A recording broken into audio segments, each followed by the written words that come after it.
Grand Prix, and they launch off the line. The shoulder cam gives us a perfect view of the start for Aleix Espargaro. Who's going to be Bastianini. He's gone fifth into second.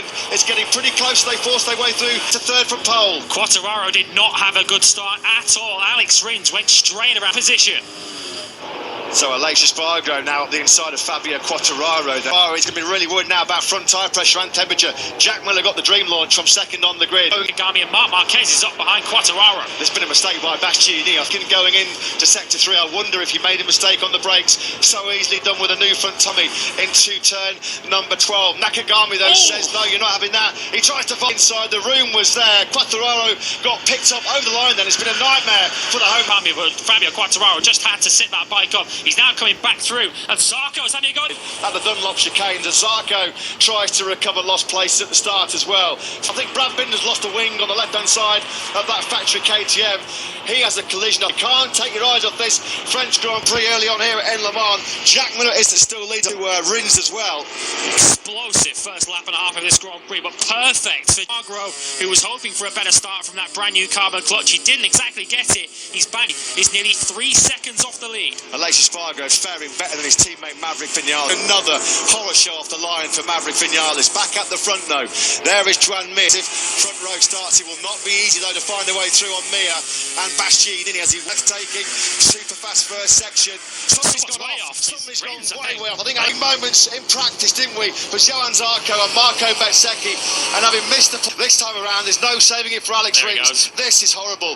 This is he lost control. Whoa, that was shocking to watch. The rear comes round on him. Watch him as he hits the timeout once again. There it goes, and Alex Rins has got absolutely nothing he can do there. He's a passenger at that point. Fixed off. That was so high speed. He got a real big whack on the right side of the head there as well. Jack Miller and Pecco Bagnaia exchanged fastest laps of this Grand Prix.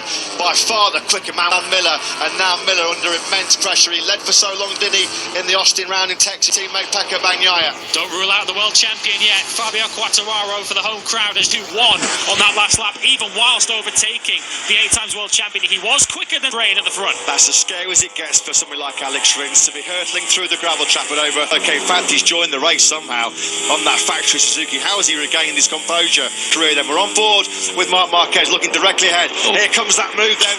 We thought it was.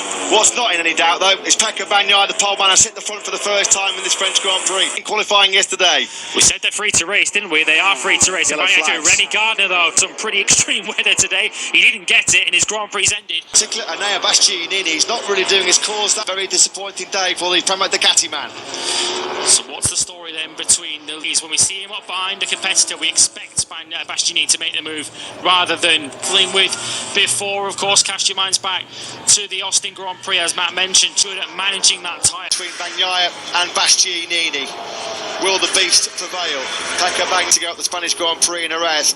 He holds on to that second a little bit later, or as if Bastianini had braked a little bit earlier, but as it turns out, Bagnaia just touching the victories before. Somebody's down in that sector. Who is it? Is it Bagnaia? Pecco Bagnaia. For Bagnaia. Incredible. I can't believe it. We were just saying about how so good he is at hand orders. 5 corners. Pecco Bagnaia drops the ball twice. He went wide. The front tyre washes out from him. Unlucky turn 13 for Pecco Bagnaia. Bagnaia crashes out at the French Grand Prix. A disastrous lap 21 as Lance of rescuing a podium here in front of his home crowd. 5.5 laps to go, and then 3 seconds clear of Jack Miller. Well, the garage there was a forced error with Enea Bastianini already the best part of a second behind Enea Bastianini, and with only 7 laps to go at that stage, to the flag and got those 20 points just when we thought his World Championship Challenge was up and running. He's throwing Grand Prix. That's not going to cut it if you are still lapping in the 132 flats. He's the quickest man on the circuit. Desperately wants to make it. Qualifying P3 in 3 races. Miguel Oliveira. He's the 3rd KTM crasher of the day. We've already lost Remy Guffel weekend for KTM.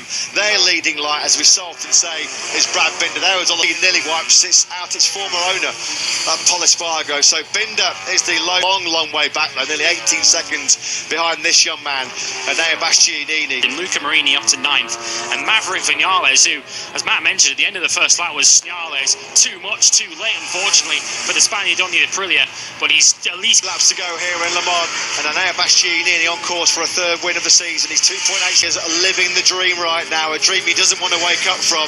And at the moment he's on course for 1,000 French hearts here, because Fabio Quartararo just has not been able to get close. He's been on that factory Yamaha frequently so far in this Grand Prix. We've seen him struggling to keep that, if he's to savour that special moment of a home podium in front of those packed grandstands.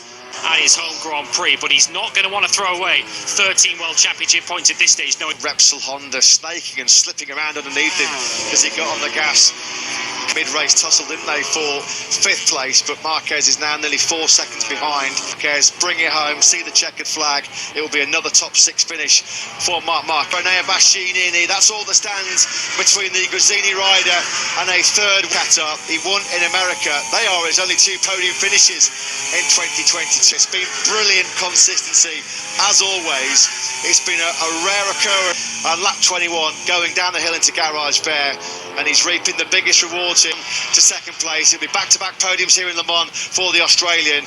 Can Fabio Quartararo? He just cannot. He's tried everything. He's thrown everything at the Spaniard ahead of him, but a brilliant race for the 3rd race in a row.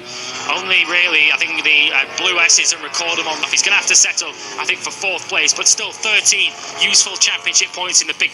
The fans have loved this Grand Prix. Fabio Quartararo won't be taking a home podium, but it is guaranteed. He wins the 2022 French Grand Prix in Motogp.